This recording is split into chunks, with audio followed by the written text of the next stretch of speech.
Hello and welcome to the Wellness Connection podcast with Fiona Kane.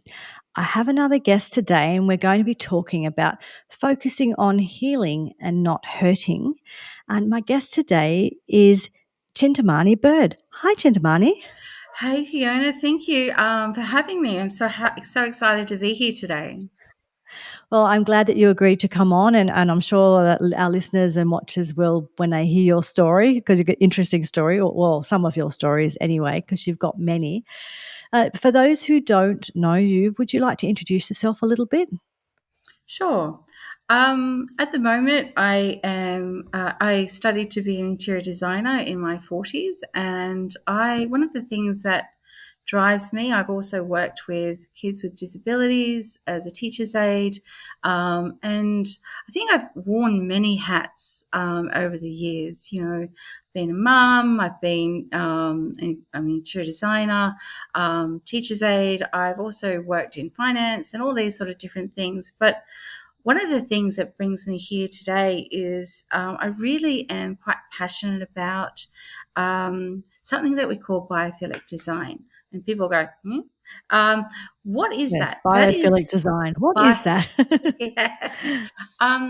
So one of my passions is the environment, mental health, and when you're actually designing spaces, you can actually Mm, impact people's mental health, physical mm, well-being, and also expedite physical healing.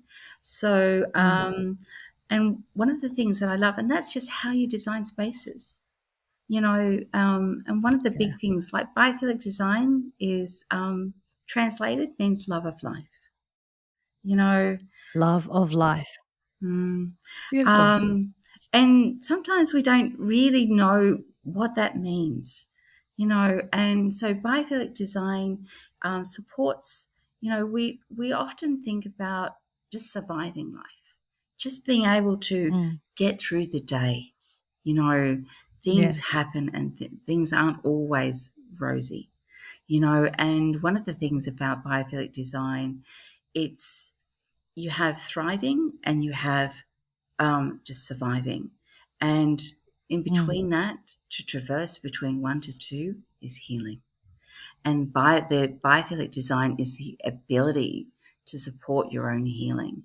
And it's really mm, important that we look at, it's such a massive sort of concept that we really need to mm, understand how in the hell do I do that?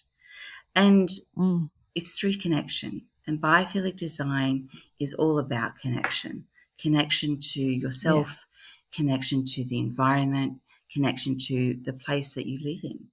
And so, Mm, really interesting stuff. We mm, often love going to beaches for holidays and different things. mm, So, biophilic design is a way to translate your environment into something that can heal not only your heart, your soul, your body, and your mind. And this mm. is all clinically proven. Yes. This is something that they do Yes. in hospitals, prisons in Norway, hospitals in Norway and in Singapore. Changi Hospital does it. It's big biophilic design city. So it's a massive amount of Mm, science that yeah. goes into this. Yeah, I was thinking about that when you were talking about that just before you said holidays. I was thinking the same thing. I was thinking probably one of the reasons that people, feel rest and restored after holidays. Obviously, there's lots of different reasons, but one of them is that we're often are drawn to the beach or the forest or the bush or somewhere very nature sort of place, and so we're often quite connected to nature and have lots of and stay somewhere that's beautiful or be in nature's beauty somewhere. And that's part of it, isn't it? Part of why holidays are so healing. It is one of the things that with the studies with biophilic design and how they've proven it is that we're genetically geared for our own survival to be connected to the environment because we live on this Mm, planet. We are not above this yes, planet. We are actually meant to be integrated into this planet, um, yes. despite Gucci's thoughts. Anyway, So when we're looking at biophilic design, we really need Mm, to understand that when we're connected to other living systems, because that's what biophilic design is, the water, mm, the animals, the trees, the plants, you know, mm, Indigenous culture is really very, very integral part of living with country. Or you have the Inuits who also have their own sort of version of that, as well as the Indigenous mm, cultures um, of not Spain, of America. You're sort of looking at all how we are mm. meant to be. We are preordained and genetically, biochemically connected Yes. to other things. Yes, yeah, it's a very big thing in the health space where we're looking at with people. We're always talking to people about their circadian rhythms, and the circadian rhythms, so that's 24-hour cycle, and how your body, a lot of your processes in your body work based on light at a certain time of day and dark at a certain time of day, and going out and being in that natural light for certain parts of the day, and being connected with nature, and in things like grounding. So a lot of that is, we're seeing that now with issues that people have with stress and sleep and so many health issues. And really in health, we are sort of starting to look at that. And also being a nutritionist, I talk to people about the seasons and sort of eating seasonally. So eating sort of local grown seasonal food as opposed to something that's been flown in from the other side of the world that's not part of your season kind of thing. So yes, we are seeing in health, we're starting to join the dots and kind of go back and say, oh, okay, it's not just about whether or not you have, vitamin B3 or whatever it is, while those individual things can be useful, but it's also a lot about connecting back in with that whole, connecting with the space that we live in, the place that we live in, and all of the energy of that, energy of the earth, energy of the spirit world, whatever it is, however you describe it, but it's connecting back in with that energy. Yes, I think connection is really an important part of life. Um, and we are so drawn to how our environment really sort of talks to us and how we talk to it. Mm, One of the yes. studies that we show is that, well, not me personally show, but that has been recorded, is that when you're actually dealing with either cancer or with mental health issues, if you actually are in a hospital and you have a Mm, window facing concrete, your brain doesn't understand what's mm, going on. So it actually mm, increases the pain response to you. So you feel mhm. more pain. Your cortisol Yes. levels increase, which is, again, not great for Mm, healing. And also, mm, you will find that you'll need more medication compared to connecting yes. to a vista or a view, having plants in the Mm, space, having fractals in the space, feeling connected to your environment, and it could be just the window. mm, You'll find that mm, there was a study in Norway, which I always bring up, in a psychiatric hospital. They designed in a certain way mm, with direct and indirect causes with the world. And within 12 mm. months, there was a 50% reduction in this psychiatric hospital of physical restraints. There was a 20% Wow. reduction in medication, people needing medication. And Mm, this is for people yes. who with severe psychiatric disorders. So it is incredible how just connecting to the environment, connecting to the world, connecting to the people, Mm, how healing that actually can be. yes. Yeah. And if anyone's wondering what that sound is, you're babysitting a dog, so there's just a little doggy in the background, isn't there? Yeah, People are like, "What's that funny sound?" we have three dogs here, You just hear two sausage dogs, and there's 3. one little chihuahua that's yeah, that needs a lot of support. I can just hear the little feet moving around, and people might be, "Well, what is that sound?" So just if you're listening at home, you go, What is that weird sound?" That's what it is. It's a biophilic design. It's just natural connecting to nature. It's all part of it. But the other thing too is that in regards to sort of health studies and things, there is a study, the longest study I think that has been done on looking at longevity and not just longevity, but having our brain function, our cognitive function for a long time, for the longest time. And they've been doing this study for a long time through Harvard University, and I think they thought when they first started doing it that they were going to find that the answer to longevity was something like your cholesterol number or some other thing like that. But they actually found it's connection. That when you have connection to other people and people have your back, that is actually what bodes well for longevity and good cognitive function as we get older, Yeah, I which think won't surprise you. no, I think one of the things that is really surprising is how the brain works.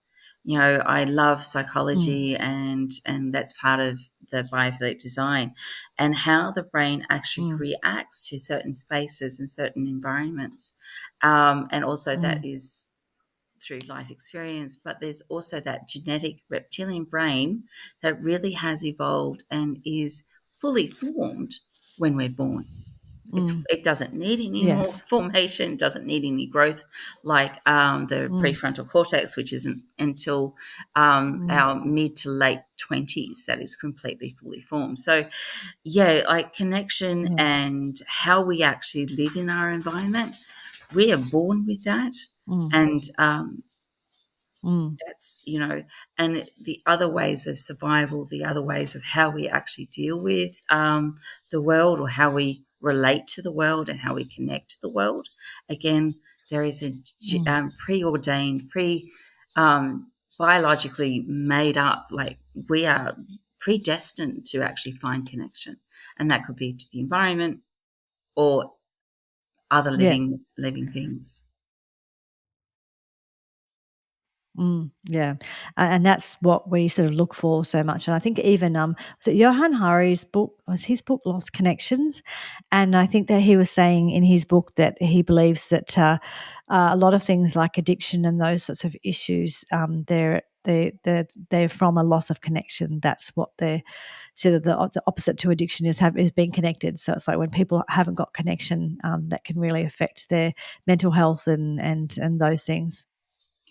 I think one of the things about addiction, and just from my personal experience, is that we really sometimes the pain is a lot, and we need to numb. Mm, We need to disassociate. yes. We need to Mm, because it's a lot. It is a lot, yeah. and sometimes that Mm, ache that we feel inside is so mm, excruciating that we can't, we mm, need an escape. We need to disassociate. We need to, mm, like, the brain is an amazing tool, and it will mm, look for any way to survive, any way to, and we're not mm, talking about thriving. We're not talking about healing. We're just like living and mm, breathing. And one of the things, mm, again, I have many stories, but one of the things that I really have experienced is when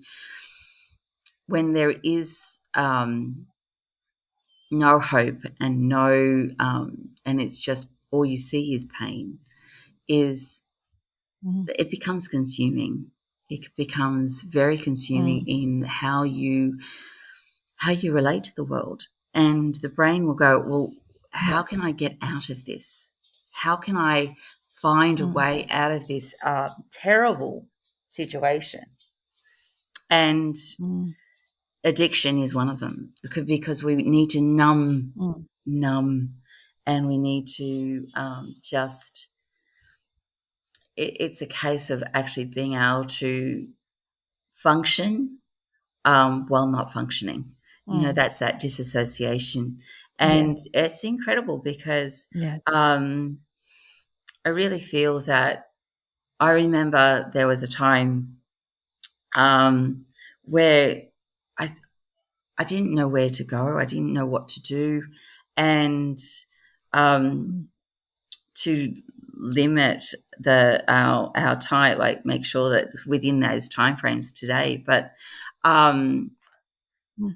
I remember that, when I was younger, the only joy I had, and there was a lot of other issues going on, was I loved horses. I Mm, loved how mm, it was a connection to the horse, it was connection to the world, it was connection to me, mm. because everything else was not. Yes. It was horrible. And so Mm, I had a horse. His name was Spike, and I loved him. It was my outlet. It was my escape as well.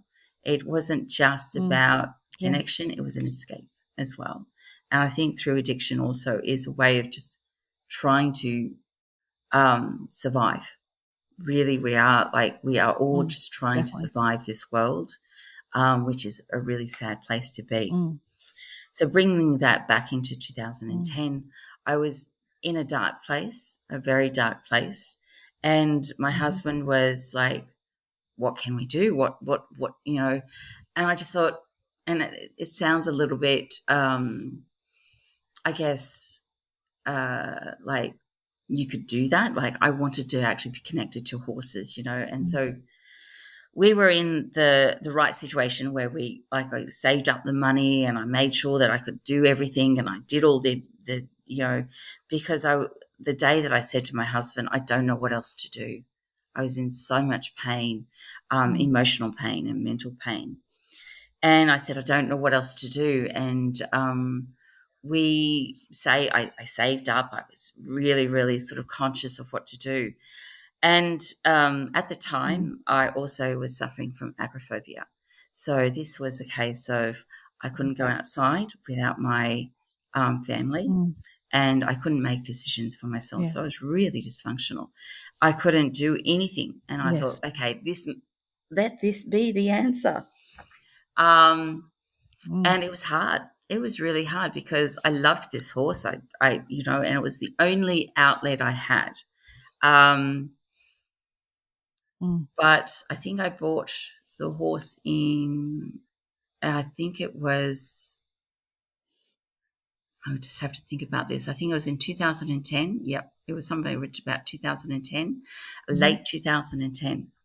And I loved that horse, and I was hoping that it would actually help me find friends, and it hope to actually really mm, support me. Um, mm, Ha, ha. Because what happened was with the agoraphobia, it was really hard for me I was so frightened to get out of the front door. I was so frightened to mm, actually to make a decision, in fear of it was going to mm, be the wrong decision, or like I was just completely incapacitated, you know. mm, So then one day I went, right, I mustered all my strength. mm, I rang this person I knew who had another horse, and I said, come, like, let's do this. And I was talking to myself. I was like, come on, let's do this. mm, So out the back of the house, there was a park, and the horse lived in our yard. It was an acre, so it wasn't a suburban yard. And I yes. went, right. And I mustered every fibre of my being to actually get up off that lounge and not be frozen in fear, not be so petrified of life. And I Yes. thought, okay, right, saddled up the horse, went out the back fence, and the lady my friend came, she saddled up her horse, and I then decided, and then I got on. That was not a good idea. I started Mm. trotting, and within moments, my horse bolted and started to buck. Oh, And I was mm, in my 40s, and I was not an experienced rider because my experience was when I was 12. Off I mm, went. mm, Bang. Right on my coccyx. And mm, I couldn't move my legs.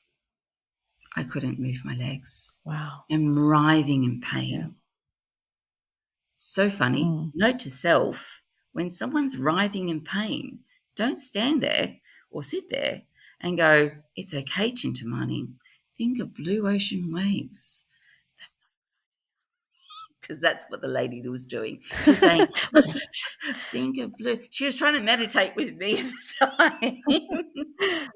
It was just Yeah, hilarious. no, there's times for meditation, but there's also times for calling the, ambulance, and Yeah. they're not So, the same time necessarily, or you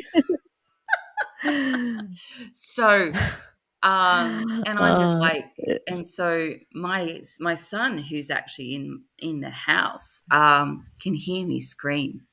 He comes out mm, and with the phone, and my husband at the time is a paramedic, and he's on shift down at the local station. yeah, And all he can hear is, I yes, can't move my legs. And that's all that was happening. mm, So,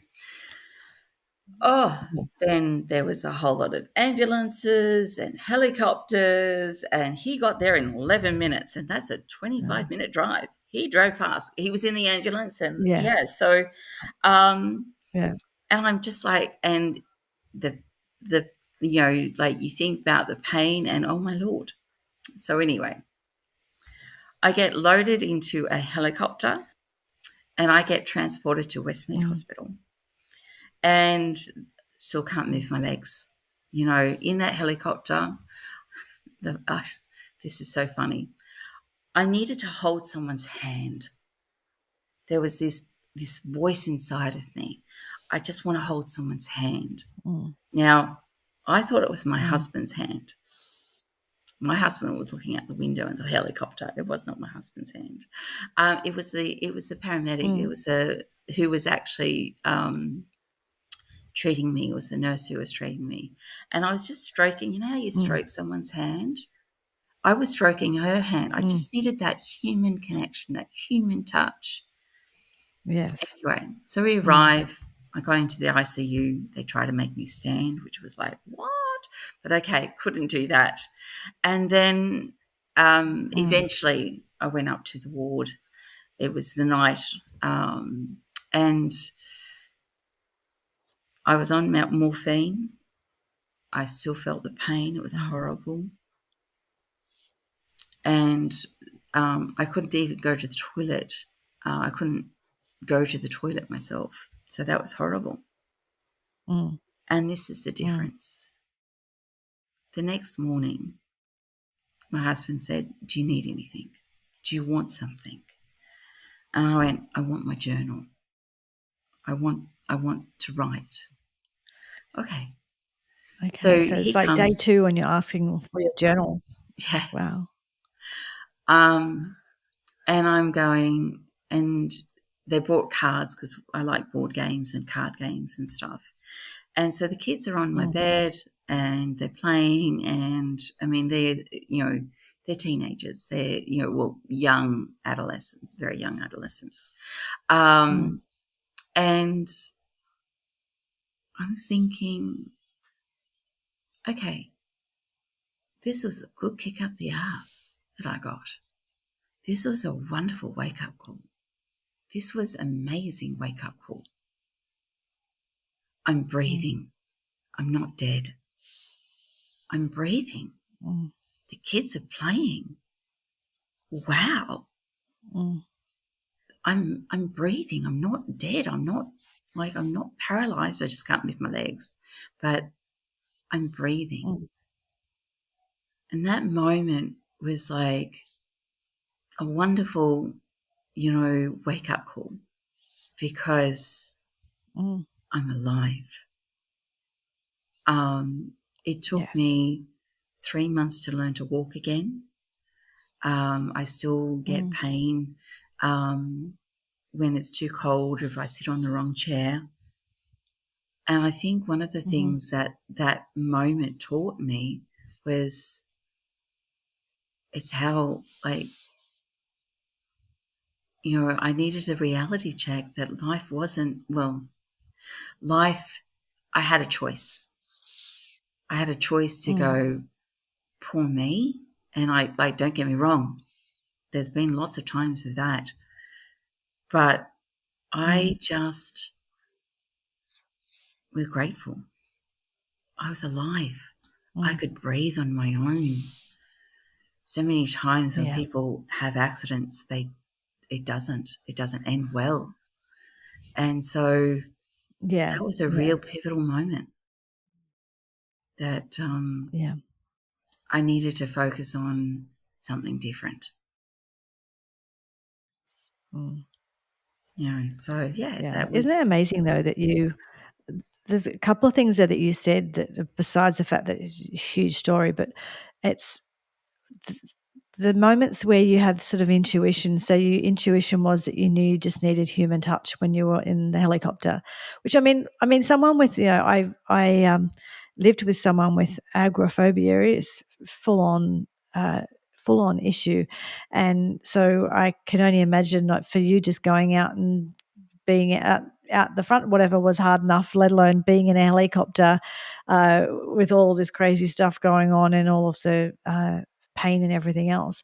But one was you knew you needed human touch, but then the other was that one of your first instincts was bring my diary or your journal, sorry, of all the things that you could ask for. And so I feel like to me, there feels like whether or not you call it a divine thing or whether or not you call it an intuitive thing or whatever language, people have different language or different ways they like to think about this. But it does definitely feel like a guidance that you're being guided to something that's beneficial for you, and then having that allowed you to reflect and have that gratitude, which is kind of what's allowed you to, what we were saying at the beginning, that this is going to be about focusing on the healing, not the hurting. Well, that's what it is, isn't it? it is. I think one of the things that I read a book once, and it says pain is inevitable, happiness is optional. So basically, if Mm, I, you know, bang, ow, all right, but it's how I mm, relate to it, that's really important. mm, And and it's not an easy. yeah. We need to actually understand that healing needs courage. We need to understand that it Mm, takes a lot of courage and a lot of strength to actually realize that, um, not to actually just sort of, okay, collapse into the pain. Yes, accept that it mm, sucks. Um, and mm, it just reminds me of another story that happened after mm. we Okay. we sort of this happened, and it was about 2016. Mm, So the horse riding accident happened in 2011. So not, if you think about history, that not that long ago, yeah. but it was, I think, how old was my son? I think my son was 2000. I think it was about 2015, 2016. My son actually worked at McDonald's, and one of the things that he always did, he always brought me an orange juice after his shift. I would pick him up, and he would bring out the orange juice, and didn't matter how late at night he was one of the managers there, and he really really enjoyed this job. And one of the things I always installed into my son is, bit of a philosophy: only good can come of this. Only good can, no matter what happens, we can translate this into something good. Things may suck right now, but it is a way that are able to translate and transform ourselves. So one night, middle of winter in Richmond, in New South Wales, here in Australia, and then bitterly cold. It's August, it's bitterly cold. And I come to McDonald's car park. I wait for my son to finish his shift. And then there was this, as I parked, there was a car just ahead of me.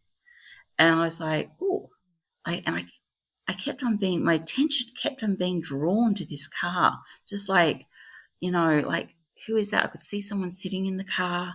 I could see, it was just a bit odd, and I was like, okay. Anyway, just waiting for my orange juice, waiting for my son. Anyway, he eventually comes out, He's got his 2 cup holders and his 2 drinks, 2 large McDonald's orange juices, yummo. Anyway, and I then sort of started to pull away, and I started passing this car. And because I kept on looking over this car, like, and seeing this person while I waited, it started pulling forward. I was looked, and there was a man, a young man. He was about 18, 19 years old, and he was sobbing.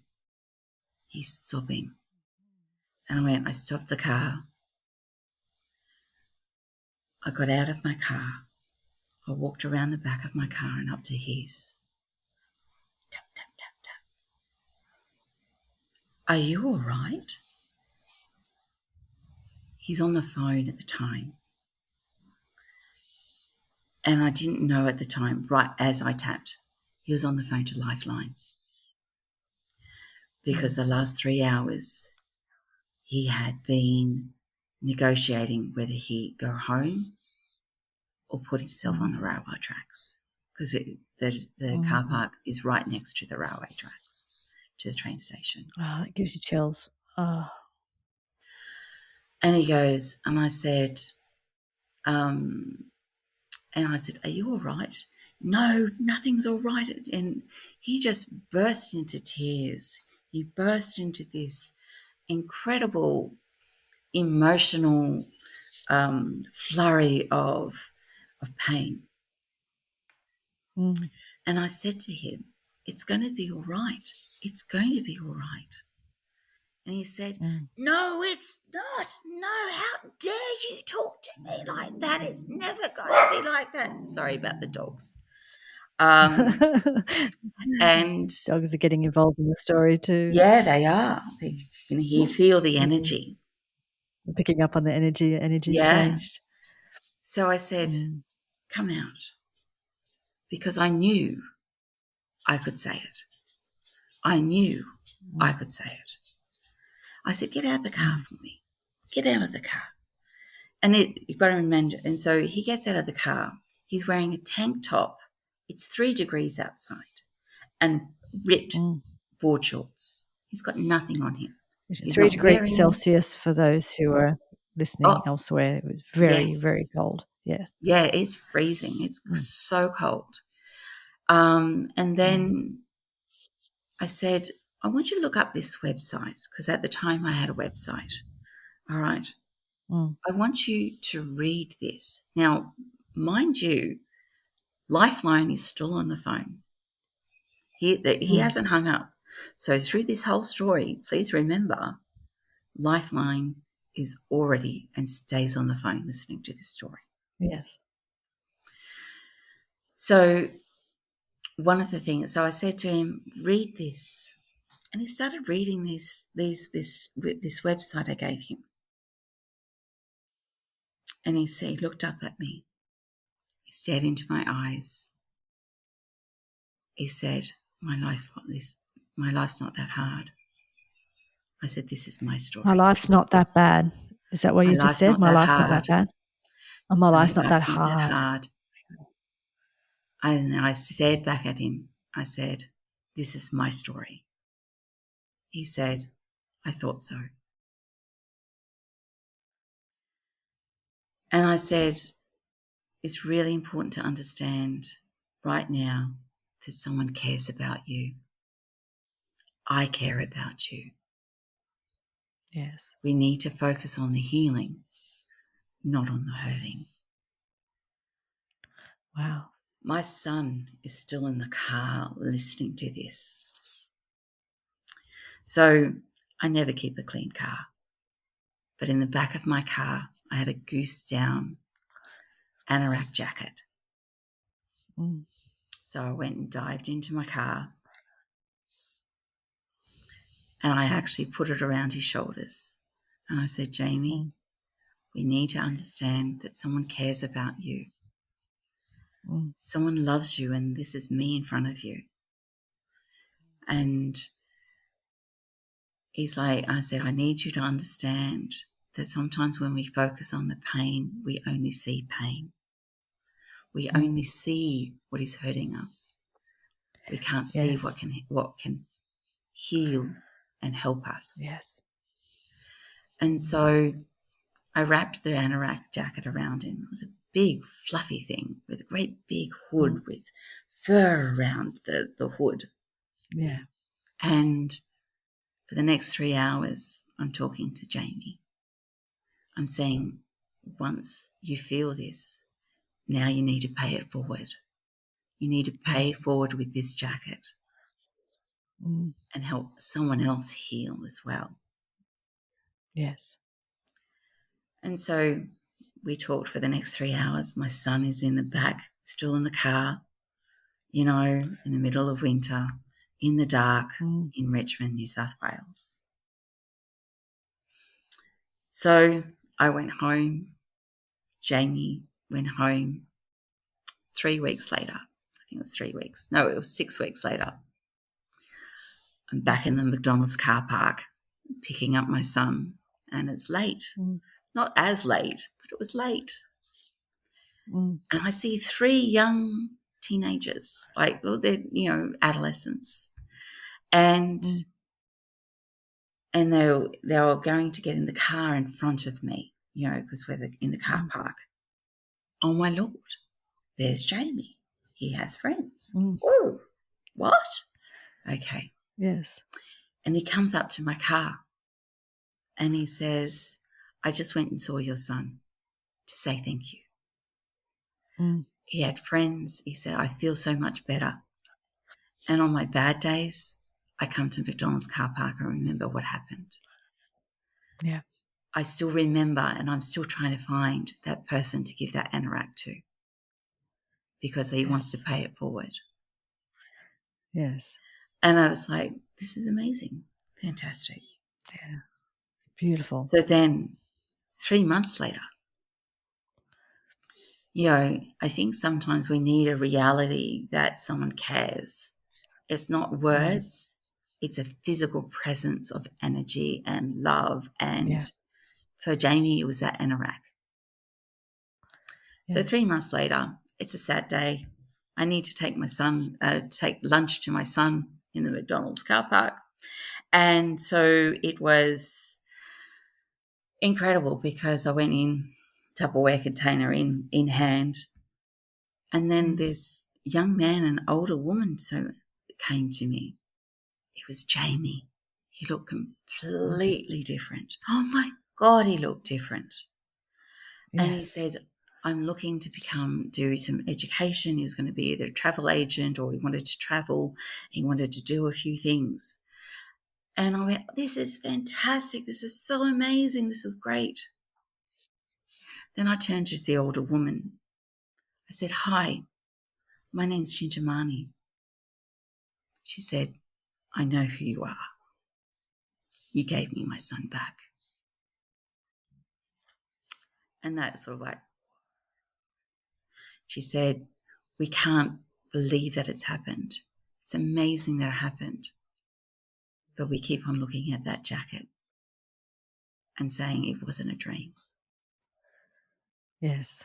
So I think sometimes getting that sort of reality check of what life could be, and seeing and knowing that Yes. we can connect and we can heal, Yes. that's the most important thing. Yeah, for sure, for sure. So I'm just sort of sitting here with and trying not to cry, but I trying and failing because it's such a beautiful story. And it's just there's so many layers to that, isn't there? I mean, one is that again, it's you were listening to your intuition or you were being guided, what's going on in that car, why were you so attracted to that car, why were you looking at that car, most people are, oh, whatever, but you were listening to that intuition and you looked. And the other thing is you looked, and a lot of us, when we see stuff that looks like it's hard or that we don't want to deal with or whatever, we just keep walking and we just keep driving or whatever. So not only did you get attracted to the car and you look, but then you saw this person in pain and you stopped what you were doing and went to them, and that's so.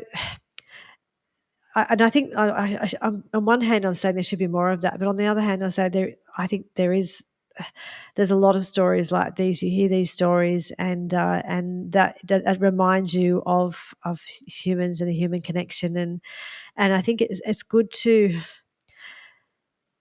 It's that kind of whole thing that, like on the news, if you watch the news, and I haven't watched it for a long time, but when you do watch the news, it's kind of like, what is it? If it bleeds, it leads kind of thing. And they really want to do, most of the news is all of the awful stuff and all the horrible things that people are doing to each other and all the wars and all the rest of it. And then they might do like a happy puppy story at the end, or a kindness sort of volunteering story or something. And the problem is that it gives you this, like, I think it gives you this feeling like everything's bad in the world and there's not that much good. But when you look at any of the bad thing that happened in the world, there's good things that happen along with them or happen afterwards, or whatever it is. It was that sort of story of, I think, I can't remember who said this, but someone said that, when he was getting overwhelmed with seeing other stories in the world, at some point his mother said to him, um, don't focus on that. Focus on the helpers. Focus on the people who are fixing it or going in and helping, whatever. So if you see a disaster, it's like, oh my God, there's this terrible disaster, but look at all those volunteers that are there helping, And it's always go back to just remembering that that there are many human beings out there who are doing these things, and these things are happening, and it would be great if it could happen even more, absolutely. But actually is good for us to acknowledge, because of the way that media is, and social media and all the rest of it, clickbait, everything else, a lot of things for a long time have been aimed at sort of the nasty stuff, and we don't focus on these kind of stories enough. And it's these stories that are really, really important to help to keep people just believing in humankind, believing in kindness, believing in love and compassion and all those things. So I think that's stories like this. It's really important to highlight these stories, and it is one of the reasons why there is a genre online on YouTube and stuff of people doing more inspirational sort of stories, and you see the amount of views they get many, many views. And I understand why. I think it's part of us looking for connection, but also looking for proof that there's beauty in the world. And so, yeah, stories like this are really important to highlight on for so many reasons. Yeah, I think the one of the things is, with all of that agitation with news and that, it really links into our sense of, and the autonomic nervous system of survival. We need to survive. We need to, and that agitation is part of that autonomic nervous system and that fight. Like we have to protect, we have to guard, we have to. And I think what I was saying earlier is that there's a difference between just getting by, and yes, there's a lot of yuckiness in the world to, like, Yeah. that is a very, very bland way of saying it, but there is a horrible, Mm. heinous, malicious yuck. Yes. But, Yes. and I've experienced a lot of that personally in my life. So I'm not coming from a place of um, my head in the clouds. I've experienced No, a not at lot of all. pain and a lot of trauma. But one of the things for me is that the only time that we really sort of life gets better is, like you're saying, what we focus on.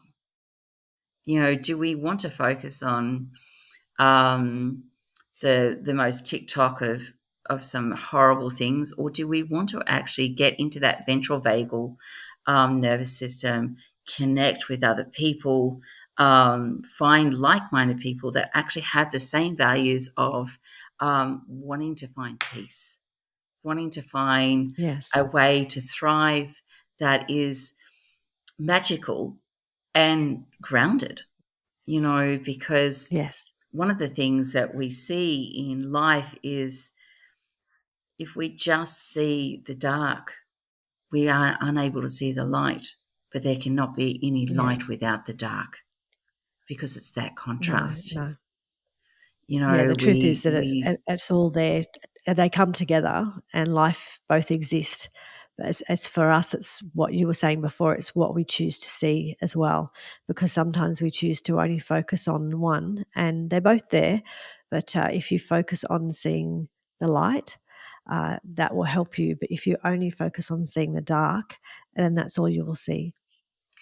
and I think the oxymoron of this also is that if you only focus on the light, this is going to sound counterintuitive, you are unable to heal from the dark.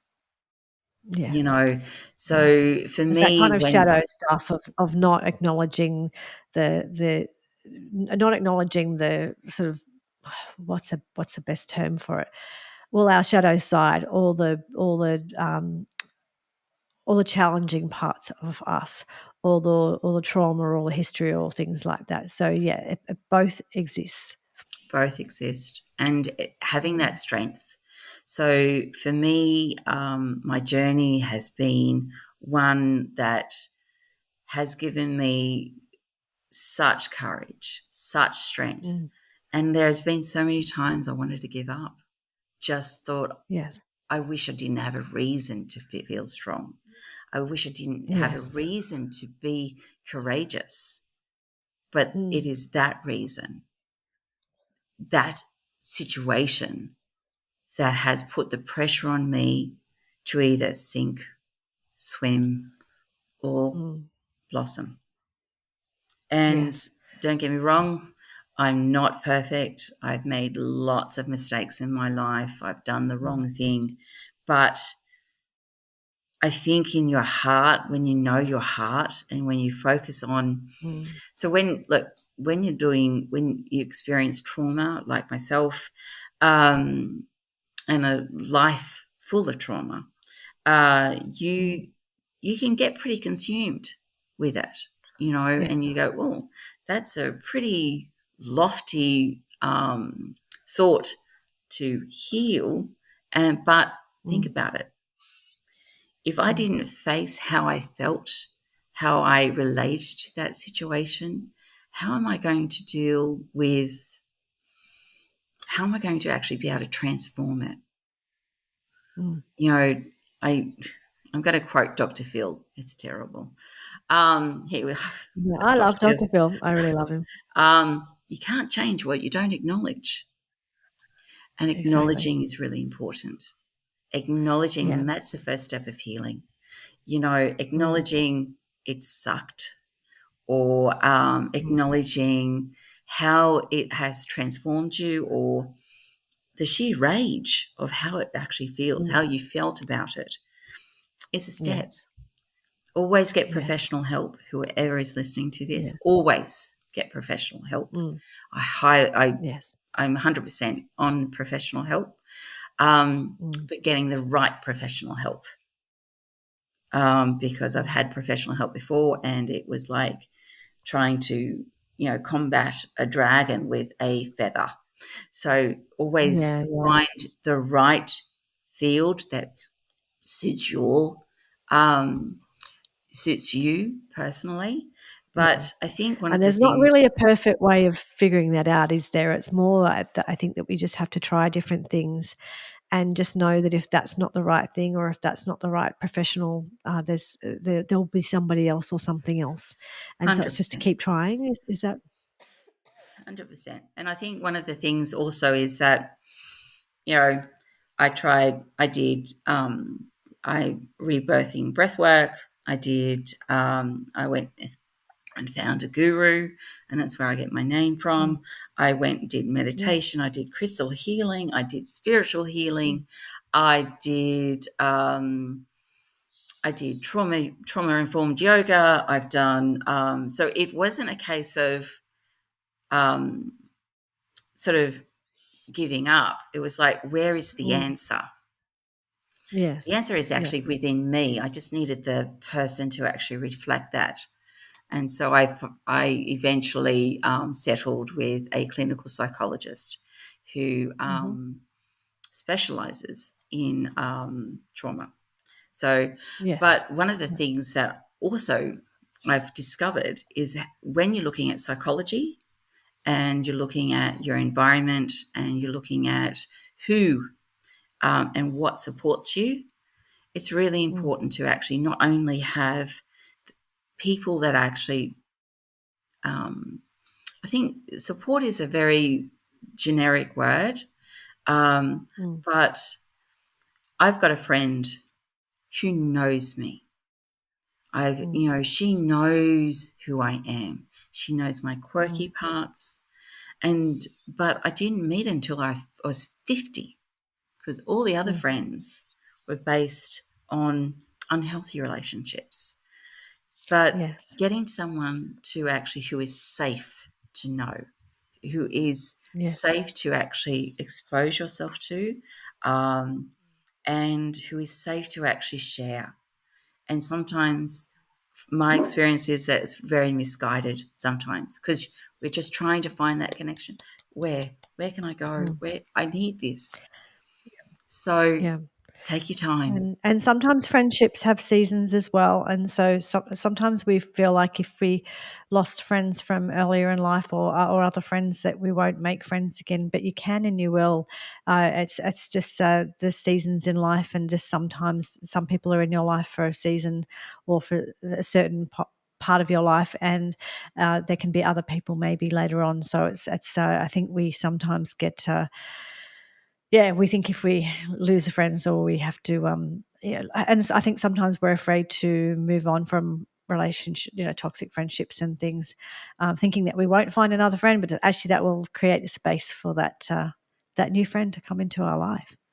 I think so. And sometimes I think we need to actually, I think one of the biggest things for us is Mm, to realize that self awareness and listening mm, to what's here instead of just yes.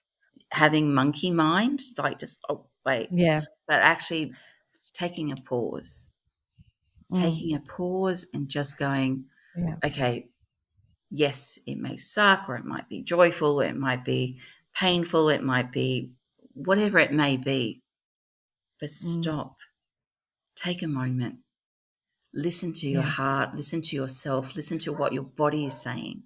There's a great book Mm, that says Your Body Keeps Score. Highly recommend it. mm, It talks about mm, how our cells are living parts of energy, parts of us. mm. And it talks about Yes. how it keeps our history in us until Mm, we try to change or heal that part of us. So yes. it's Yeah. really important to think about these things and how we can actually translate and connection. It could be, I like crocheting. I've jumped out of aeroplanes. Mm, Yes, I had to learn to walk again. I've scuba dived with sharks. I've scuba dived on shipwrecks. Like there are so yeah. many different things that life can offer you, Mm, but let's connect to what and who you are. Let's connect to our world. Let's, instead mm, of focusing on the hurting, let's actually get out, join somewhere that we can actually help others heal, or a park that heals, or people that heals, or let's, yeah.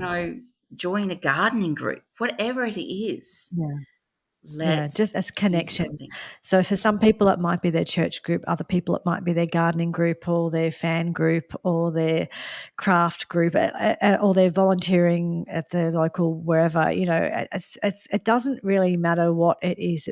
What it matters is it's connection for you, and it's a place where you feel valued and where you feel that that you matter, and that you can make a difference, but also you feel connected. That's right. And I think Mm, I once said to someone, and I can relate this to my own life, no one is going to knock on your door and say, be my friend. You have to walk out of that no. door. And I know from my experience, the day of that bloody horse riding accident, I tried and I went, bang, Yes. life gave me a bit of a jolt and a kick. And I Yes, could have a shrunk. bit, just a bit. just a bit. A Why bit of a not? doll. Okay. Just a This is little. the lady for under You know, underplaying things slightly. um, but I think, I COVID was a great example of that. No one's going to knock Mm, on my door. yeah, So one of yeah, the things I love is board games. So I went onto yes, Facebook and I found a local board game group.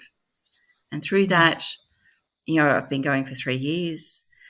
mm, And like, it's a beautiful outlet because I'm creating mm, friendships. I'm putting that, you need to dedicate yeah, that energy to it because it's not going to be yes, like, I didn't sort of come up with the thought of healing within a mm, moment. It's evolved, no, it's transformed. It's like baking and yes, evolving and folding those eggs into a cake, into baking. Like, and I'm not. mm, I'm still learning.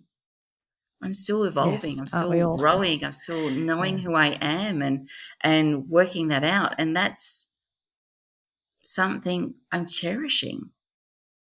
So yes, I yeah, think we need to and understand healing is about having courage to walk out that door, having courage to fall down mm, and not be able to walk again, and yes, having to learn to walk again, and having to fight yes, those yeah, demons and fight those